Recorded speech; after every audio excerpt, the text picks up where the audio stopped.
Coming up on News Live at 6, the JMA Wireless Dome hosts a career fair for all SU students. Citrus TV's John Perik has the latest on what students are saying about the opportunity. Plus, SU's Alumni Weekend kicks off tomorrow. Find out what events are in store for all returning SU alums. And Hurricane Ian makes landfall in Florida. Citrus TV's Jake Morrell has the latest details on the severity of the hurricane. News Live at 6 starts right now.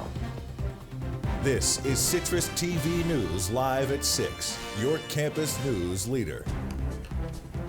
There's action in the JMA Wireless Dome right now, but it's not because of an SU football game. Good evening, I'm Bradley Hoppenstein. And I'm Maddie Stelk. Happening now, you might just find your next job in the Dome. Tonight is the annual Career Expo, and that's where Citrus TV reporter John Perik joins us live from tonight. John?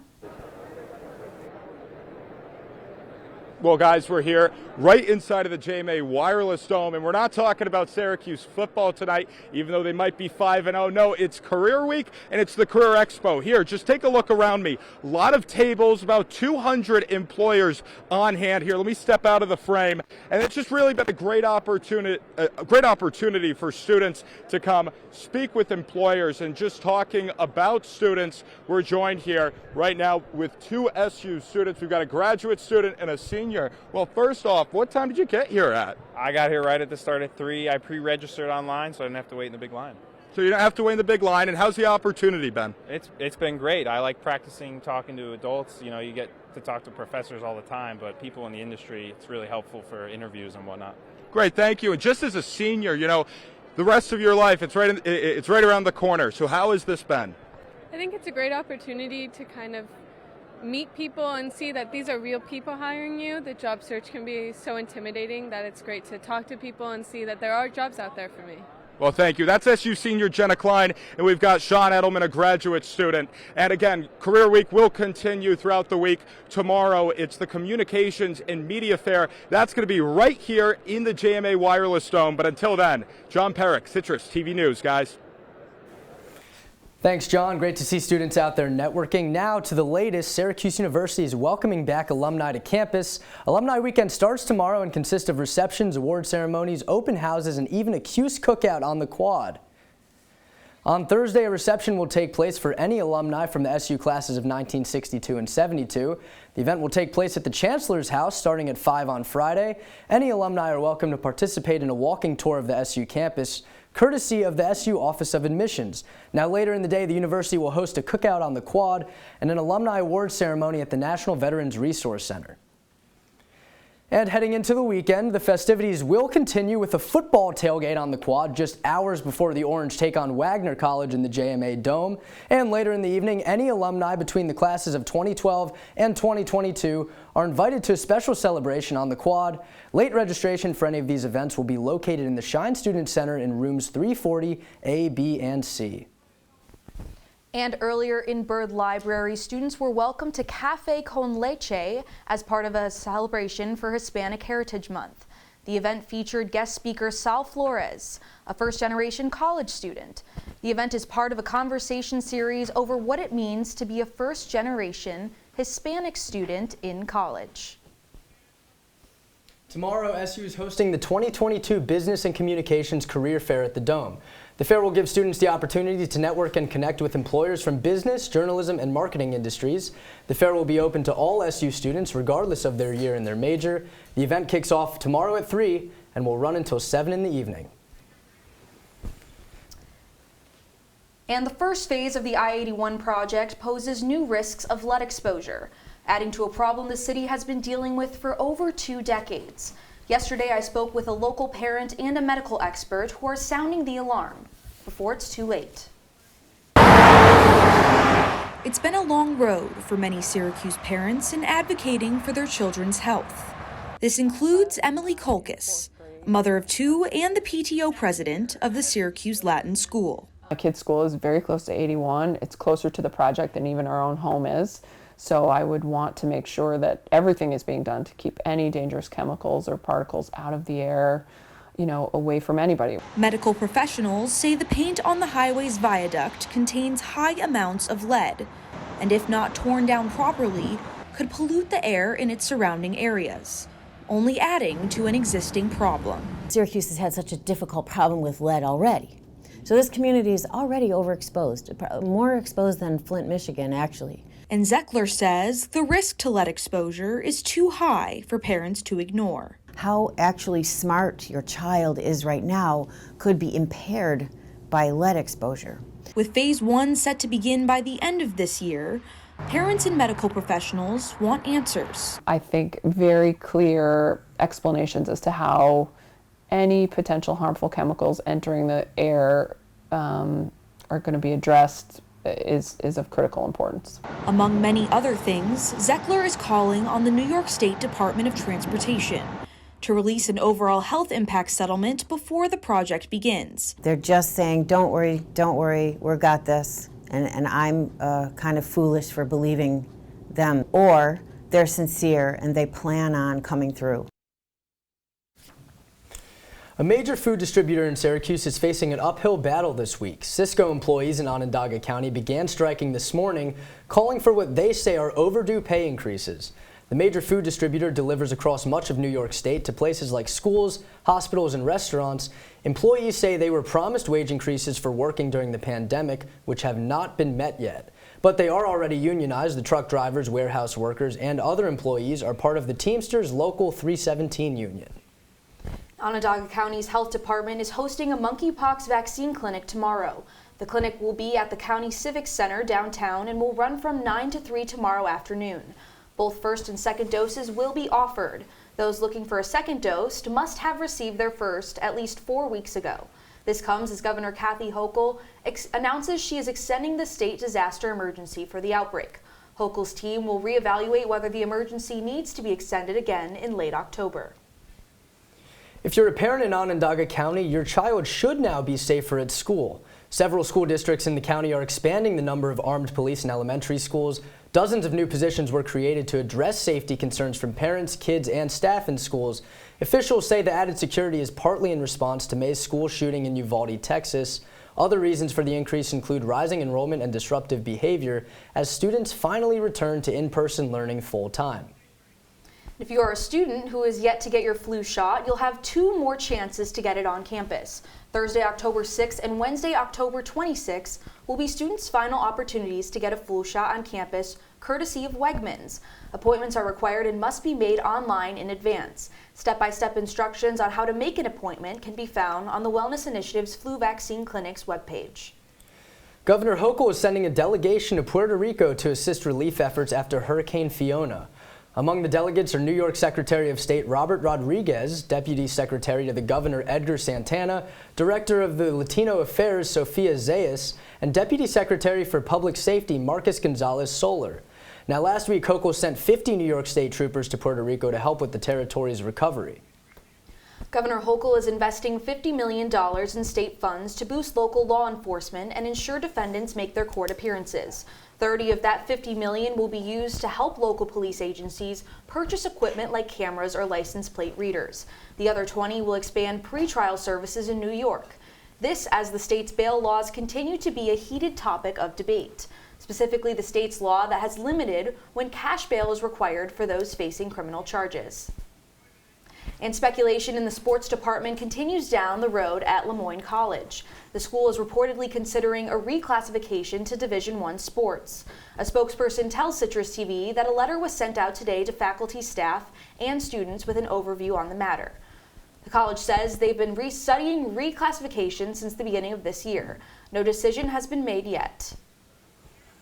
And Maddie, temperatures have been dropping, more rain's been falling. I guess we're really getting into fall here in central New York. I know, and as we were saying with the all too well weather, I'm just loving the fall clothes. I can finally break out my sweaters, and I'm hoping that I can continue to. That's the best part of fall, is definitely the outfits. Personally not a fan of the dropping temperatures, but for more on what we could expect later this week, Jake, what do you have for us?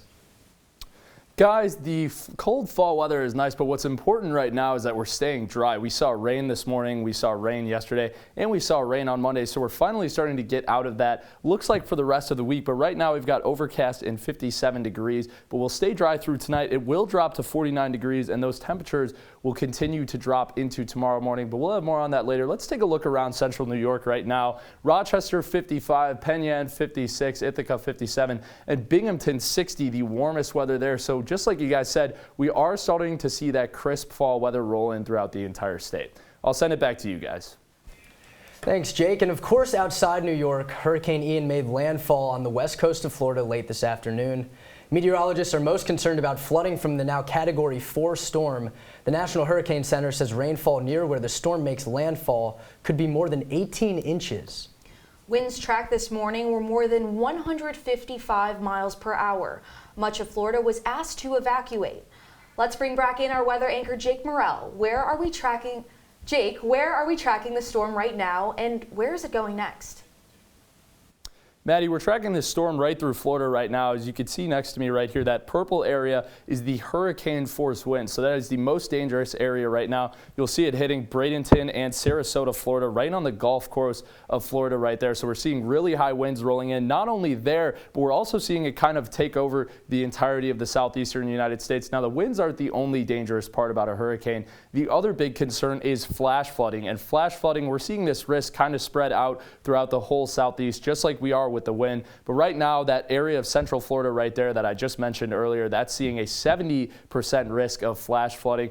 But as we see the storm move up through the coast, it will get weaker, and that's what tends to happen with hurricanes as they move inland. But you could see right here, Thursday, Friday, and Saturday, we're going to see a risk of flash flooding move north into Georgia and South Carolina. So Florida not the only state that's going to be affected by this hurricane, but for now, we're hoping that it loses steam as it gets to those other states. Guys, back to you.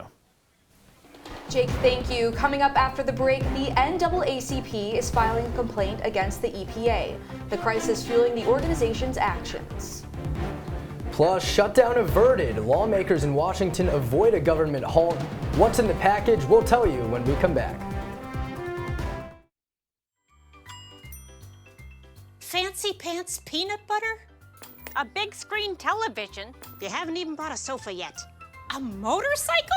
When your father finds out, he's gonna flip his shoes with 2 buckles? What do you even need 2 buckles for? Mr. Big Shot, buying whiskey shots for everybody in the bar. From the looks of it, I'd say nobody even remembers. Feed the pig. They call me Maxie, but I prefer tripod. I was your above-average 4-legged homie, and then wham, bam, minivan.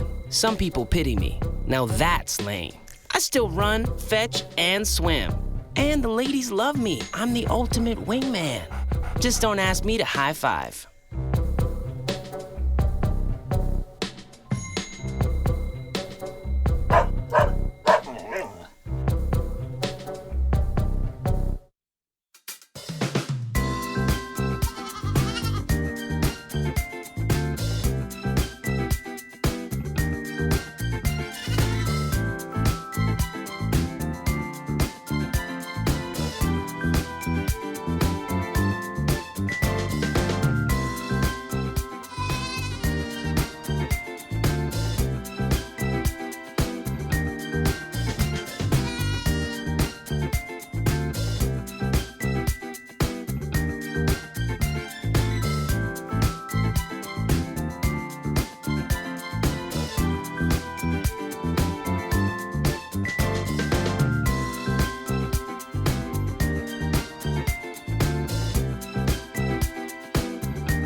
If you see news happening on campus, in Syracuse, or across the nation, call the CitrusTV newsroom, 315-443-1177, or tweet at CitrusTV News, your campus news leader.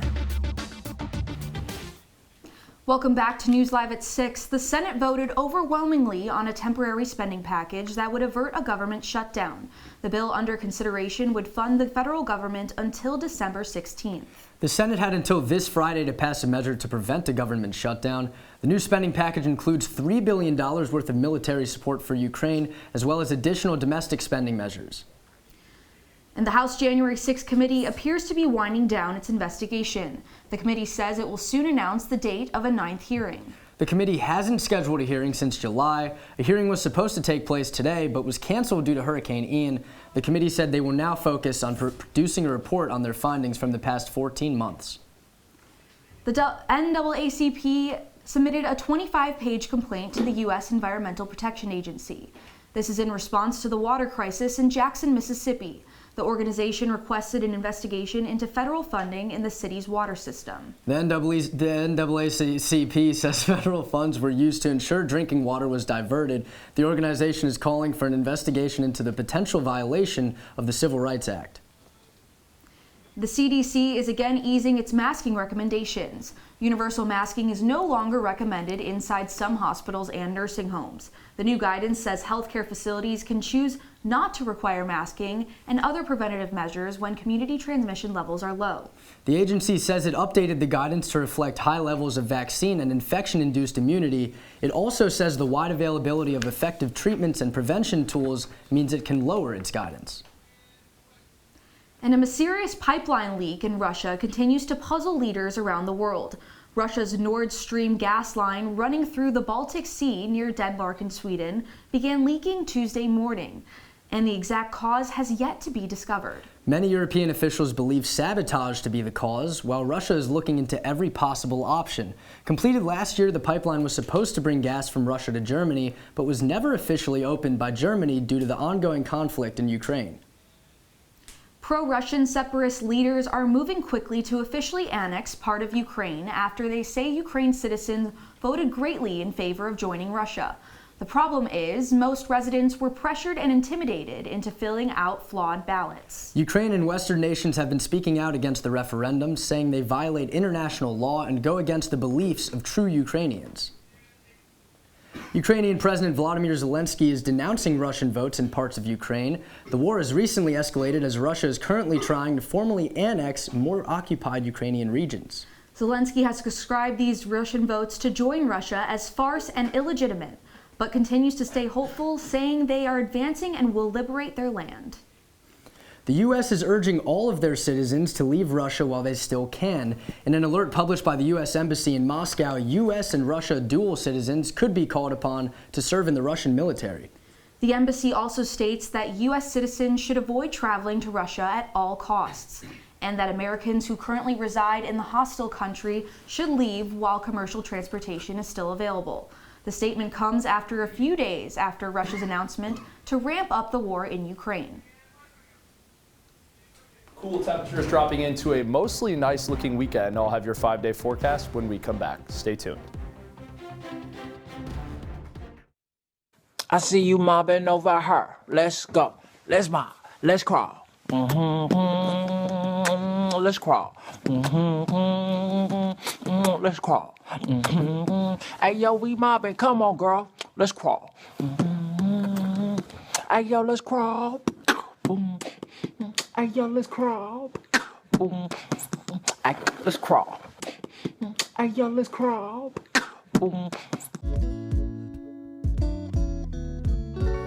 Your girls have been with you through every moment of your life. They were with you when you felt unbreakable. With you that time you felt most alone. And with you when you realized you would never be. They were with you when you shared your love with the world. And with you when she became your world. Your girls have never left you. They're still with you right now. But how well do you know them? You don't know much. Knowing your breasts can save your life.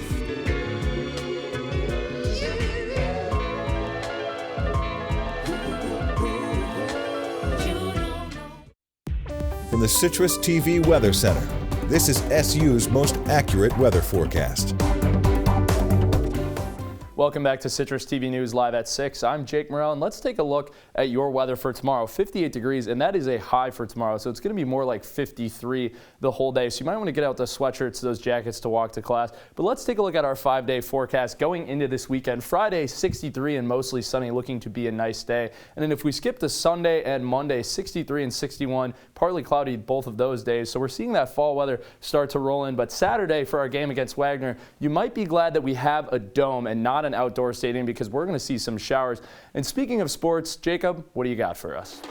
Hey Jake, thanks so much. Coming up in sports, Syracuse football has an opportunity to reach a mark it hasn't in a long time. Plus Aaron Judge, another chance at history. Sports up after the break.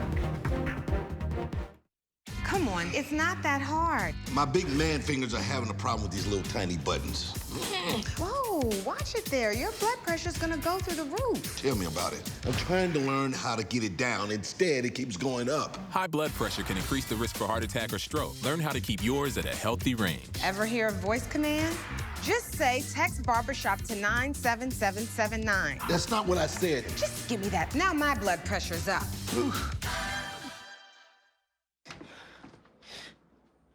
Your daughter just had her first breakup. Do you A, put yourself in her shoes?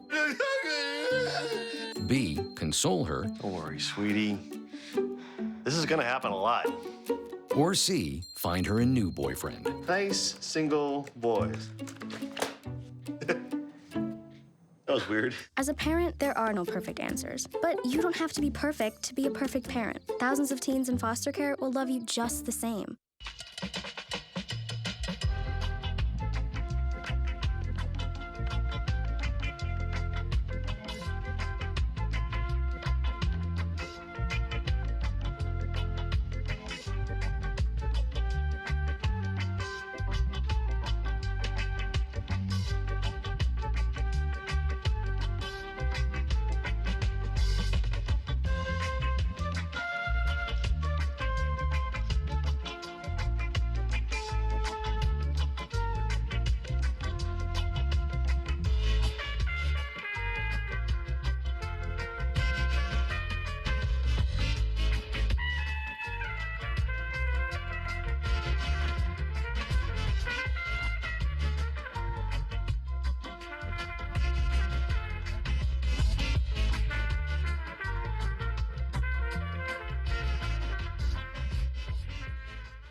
And now, your Citrus TV Sports Report. Ladies and gentlemen, Syracuse football now just 3 days away from the opportunity to go 5-0 for the first time in 35 years. Welcome into sports. I'm Jacob Morris. That's right, 1987, the last time SU won 5 consecutive games to start a season. Didn't We Have It All by Whitney Houston was topping charts, and Fatal Attraction was one of the biggest movies of the year. You get the point. With Wagner on deck inside the Dome on Saturday, Syracuse has a chance to do something it hasn't done in quite a while. It'd be easy to take the Seahawks lightly. After all, Wagner has lost 23 straight games and has been outscored by 32 points per contest in a 0-3 start this season. So chalk one up in the win column, right? Head coach Gino Baber says not so fast. Plenty of high-caliber teams have fallen to FCS opponents in all-time upsets. And that stuff happens. That's why the ball is not round, it bounces funny. And we need to stay locked in and understand that that stuff does happen. It's already happened a bunch of times around the country, and we really don't want it to happen here in Syracuse, New York. So I hope the guys are listening, that they stay locked in and focused, and we're going to do everything in our power to make sure that they do. That opportunity to stay locked in and focused comes Saturday at 5 p.m. Dino Babers might not be looking ahead, but hey, we can do that here. If SU secures a win, things get real interesting in Central New York. Next week is a bye, and then number 10, an undefeated NC State, pays a visit to the Dome. To the NFL we go now. The Bills are 2-1 after a loss to the division rival Dolphins on Saturday. And the big story, not anything on the field, but this guy instead. Bills offensive coordinator Ken Dorsey more than a little bit upset after the loss. The clip quickly went viral on Twitter, sparked plenty of debate as well. Star QB Josh Allen was quick to defend his OC, saying it fired the team up and showed a willingness to win. Dorsey spoke for the first time since the incident yesterday. He says the whole process, it's been a bit of a whirlwind. And obviously that's something that I'm definitely going to learn from. And, I don't ever want to take the passion out of the game. We're all in this to win football games obviously for the Bills, for our fans.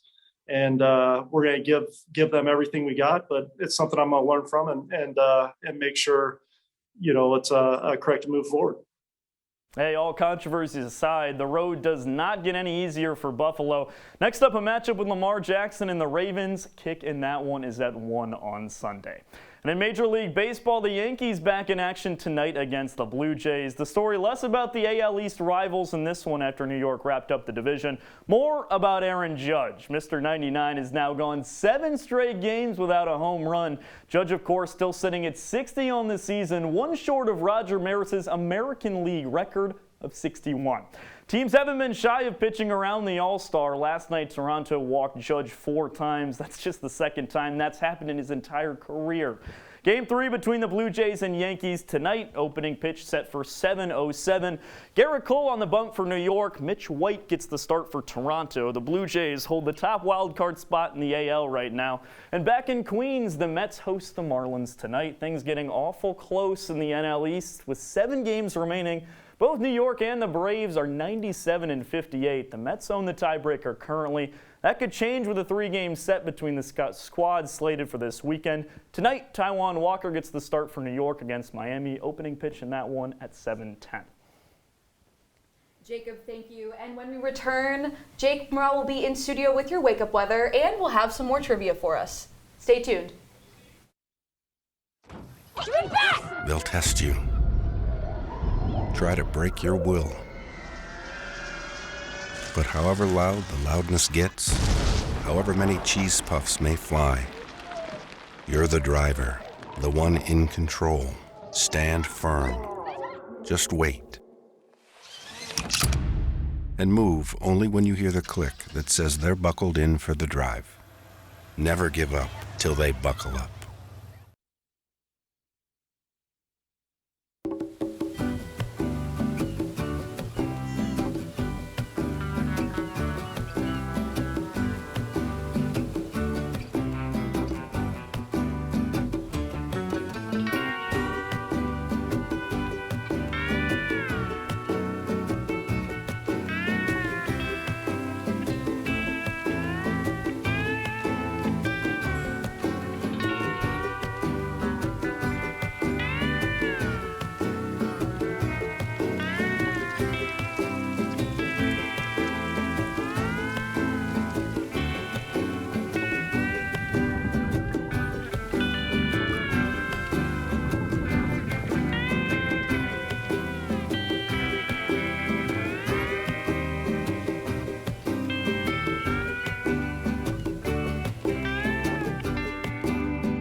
Welcome back to Citrus TV News Live at 6. I'm Jake Morrell with your wake-up forecast. It's going to be 50 degrees and mostly cloudy with a light breeze. So like I said earlier today, you might want to get those jackets out to bring to class. But let's get to our favorite part of the show every week. And we're going to do a little learning this week. The question of the day is how many Category 5 hurricanes have hit the continental United States in recorded history? Now, the one in Florida right now is 2 miles an hour short of being a Category 5. So we're getting some perspective. Bradley, I'll let you answer first this week. Well, first of all, Jake, we're going to have to get Jacob on that board, but I'm going to go 7. Jacob? I'm going 4.